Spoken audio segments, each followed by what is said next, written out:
We had just 18 days to build this high-tech sci-fi scanner prop for a national TV network's top secret, if I say the name I get in big trouble, pilot episode. It started with a veritable art storm of sketches between the production designer Anu Schwartz and myself. He wanted robotics. I wanted robotics. I mean, come on, it's from the future. Ish. All right, starting to get to the nitty-gritty of the size. It's getting very small, maybe 9 inches. So, time for a mock-up.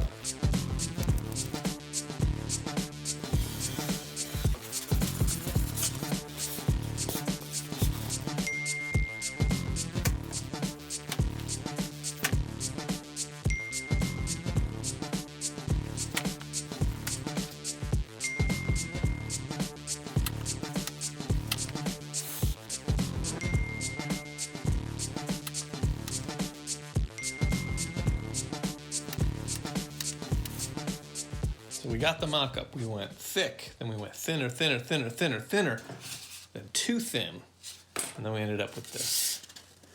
Just the right thickness. Now the question is, how do we make this thing? So we needed at least 16 lenses, which is a lot, and some are very small. So I ordered some online, but, I gotta get my hands on these things right away. I ransacked my house for anything that had lenses in it. Old iPhones, an old point-and-shoot camera. That's what we want. If it had a lens glass in it, it ended up in my destructive hands.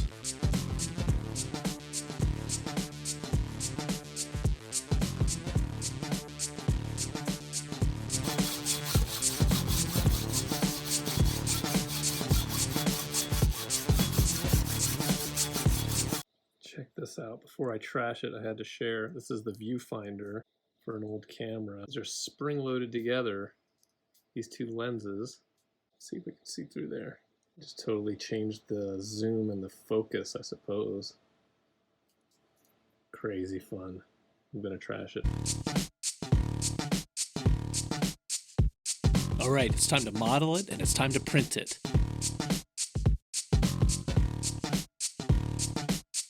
And my secret weapon in this department is my son, the Whiz Kid.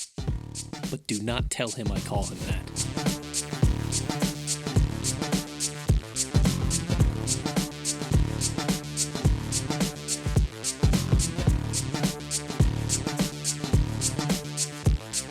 Good morning. We're working on the base today. The body is printing right now. That'll be done hopefully by the end of the day, and hopefully it's all good. This is going to be a swivel plate on top so that the camera can spin around. That's what we want.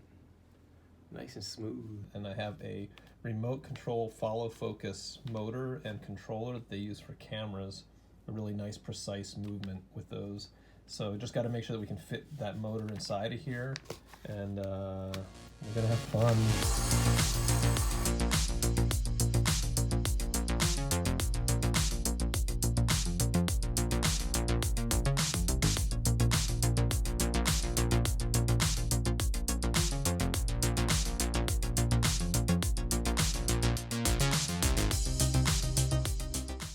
Prop's coming along. Had to raise it a bit. There was a change made, so I added this piece on. Got to match the bevel. This is not something I would trust to a router, so sometimes you can't trust machines.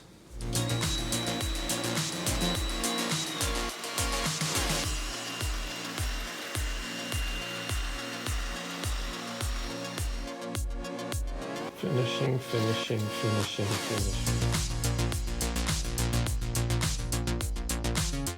Get some major changes. Thinned it down a lot, made it taller. Now I'm laying up the lenses.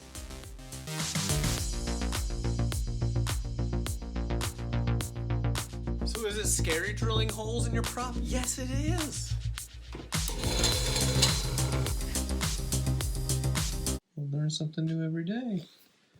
Cause looky here. Uh-oh, too far. I can see my center point right through the lens. The challenge with the big 2-inch lenses was they just looked flat. I didn't have a lot of room inside the camera, but I needed some way to add some depth. I got lucky and found this great optical material they put inside laptop screens. I added it with as many other lenses and window tinting material as I could fit. It had a nice, looking into Darth Vader's soul kind of feel.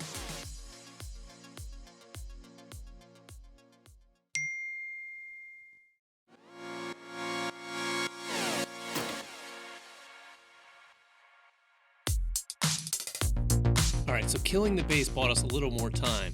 But without a base, this thing was going to fall over if you so much as looked at it the wrong way. I needed a way to make it more stable. The best I could come up with was to add some kind of ballast to the bottom.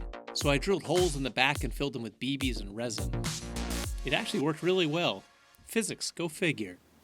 This is how we're going to align these, which is so hard to do.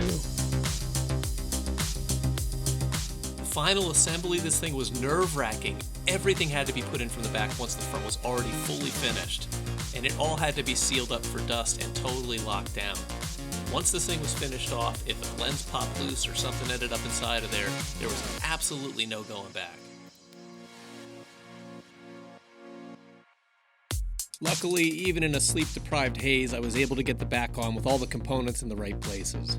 What I did forget was to get pictures of the process of packing this thing. It was quite the science experiment, but if I'm gonna forget something, I'll take that. In the end, I'm just thrilled with how this turned out. Using all those different lenses from different working things just lent it this cool credibility, which is exactly what I was hoping for. Subtly, you could tell that these lenses were for different purposes. It just gave this feel that this thing was just scanning you in ways that you just weren't capable of understanding. It had a nice weight in the hand, too. It just felt like this thing was dense and it worked. There were so many cool little challenges on this job that I just couldn't even fit them all in this video. I'll make some shorts in the future to share them. But for now, it's time to clean up the shop and get on to the next one.